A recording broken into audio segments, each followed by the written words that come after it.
Hello everyone, সবাইকে welcome আমার চ্যানেলে। তোমরা সবাই কেমন আছো? আমি কিন্তু খুবই ভালো আছি, খুব ভালোও আছি এবং আমার লাইফটা এখন পুরো ব্যস্ততার মধ্যেই কাটছে। তো একদিন গল্প করব তোমাদের সাথে, কেন আমার লাইফটা এত ব্যস্ততার মধ্যে পড়ে গেছে, কেন আমি এখন রেগুলার ভিডিও দিতে পারছি না, সেটা একদিন তোমাদের সবার সাথে গল্প করব।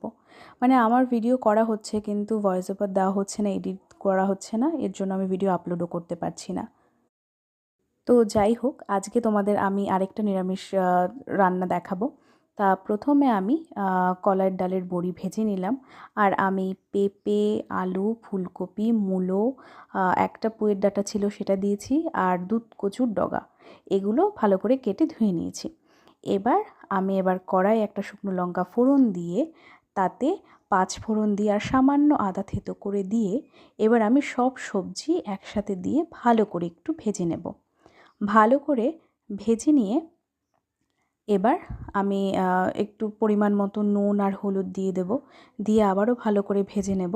ভালো করে ভেজে নেওয়া হলে এবার ঢেকে দেব, যাতে এই সবজিগুলো সেদ্ধ হয়ে যায়।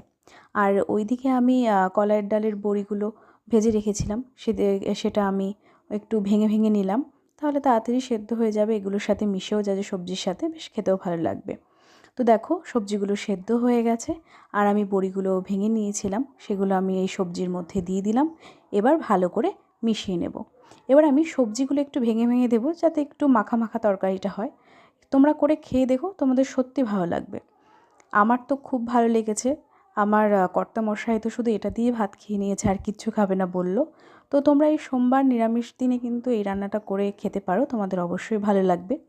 তোমরা করে খেও এবং আমাকে জানিও কিন্তু, ঠিক আছে? দেখো কি সুন্দর হয়েছে, এরকম মাখা মাখা হবে খাবারটা, দারুণ হয়েছিল খেতে।